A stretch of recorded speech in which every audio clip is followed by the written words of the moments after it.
savez, le Salon de l'Agriculture a ouvert ses portes samedi, porte de Versailles à Paris. Mais nous, ce matin, avec Isabelle, on ne va pas parler céréales, on ne va pas parler vaches, mais plutôt d'une exposition, en fait, une expo, Isabelle, dans la chronique conso. Et oui, tout arrive. Ben, c'est bien. Oui, c'est vrai qu'une fois n'est pas coutume, mais cette expo, elle est passionnante parce qu'elle est tout à fait en rapport, effectivement, avec la consommation, mais aussi avec l'agriculture, parce qu'on sait bien que l'agriculture ne se contente pas de nous nourrir. Et dans le cadre du salon, eh bien, cette exposition valorise tous les produits du quotidien qui sont conçus et réalisés à partir de matières premières biosourcées. Biosourcées, qu'est-ce que ça veut dire? C'est le maïs qui est devenu du plastique. C'est la paille du blé avec laquelle on va réaliser des pailles pour boire, c'est-à-dire de la paille en paille. Ah oui. Ce sont tous les produits qui, aujourd'hui, sont à notre disposition ou ne vont pas tarder à l'être. Alors, le biosourcé, ça plaît énormément. C'est une très bonne image en France. 90% des Français apprécient le biosourcé et considèrent qu'il y a une bonne image. Voici quelques produits issus de cette exposition. C'est étonnant ça, Isabelle. Alors, il y a un vernis à ongles. À base de maïs. À base de maïs et de coton.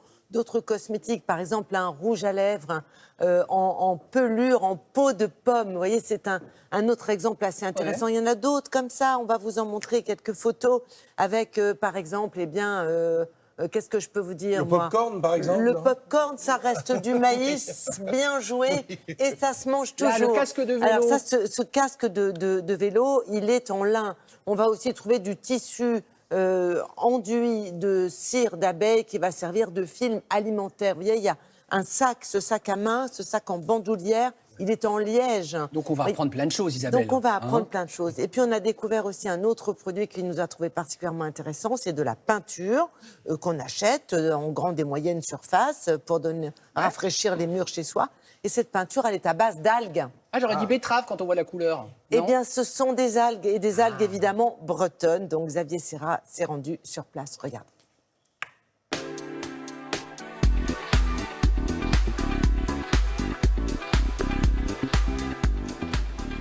Notre innovation repose principalement sur 3 valeurs fortes. La première est de s'affranchir de la pétrochimie en privilégiant des ressources naturelles, de substituer donc les résines par des résines biosourcées jusqu'à 98%. Le deuxième axe de recherche était de privilégier une filière courte d'approvisionnement et d'avoir un impact environnemental le plus faible possible en termes d'empreinte carbone. D'où l'utilisation de ressources locales et renouvelables que sont les algues. Cette algue est issue aujourd'hui du littoral breton, à moins d'1 heure de l'usine. Et le troisième élément était de combiner cette ressource et cette matière première locale afin de nous permettre de proposer un produit le plus simple possible à l'utilisateur final des peintures. Déjà nous, on a le nez dedans tous les jours, à moins de 40 cm.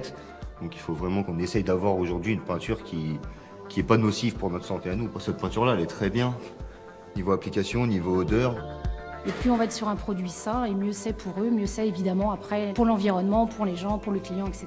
Et au final, on a un panel extraordinaire au niveau de la teinte, donc on peut vraiment faire des belles harmonies et on fait des très très belles choses en déco. C'est sain et c'est beau.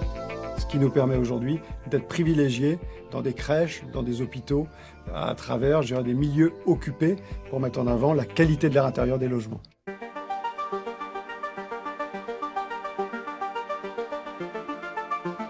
Qu'est-ce que ça donne les teintes? Ça c'est tous les bleus, donc les nouveaux bleus qu'on va pense sortir, qu'on a développés. Ça j'aime bien, petite tendance. L'opacité est bonne, la brillance. C'est bon.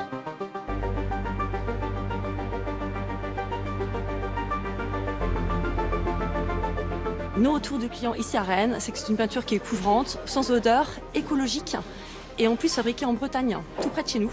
Donc 90% de nos clients reviennent en magasin surtout pour cela. Aujourd'hui, nous sommes moins chers que les marques leaders, tout en apportant aux consommateurs un meilleur rendement donc, au niveau des notes peinture. Une peinture classique va être sur une base de 8 m² au litre. Nous, on est sur une base de 12 m² avec 1 litre de peinture, tout en apportant un produit sain, une filière courte et du Made in Bretagne. Donc nos téléspectateurs se disent, mais où puis-je voir cette exposition intéressante? Mais au Salon de l'Agriculture, tout simplement, elle se tient durant toute la durée du salon, donc jusqu'au 1er mars. Et tous les exposants ne sont pas des exposants du salon, mais des exposants dont les produits ont été retenus parce qu'ils sont réalisés à partir de matières premières biosourcées, comme cette peinture dont on a vu un exemple intéressant qui est à consommer sans modération.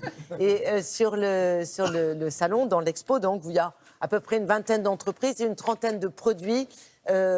Tous français. Tous français, très innovants, même si, comme le dit très justement Frédéric, on n'a rien inventé. Et c'est vrai que les matières premières biosourcées, elles sont là depuis toujours, mais c'est très bien de retourner aux sources. Aux sources, absolument. Merci beaucoup Isabelle.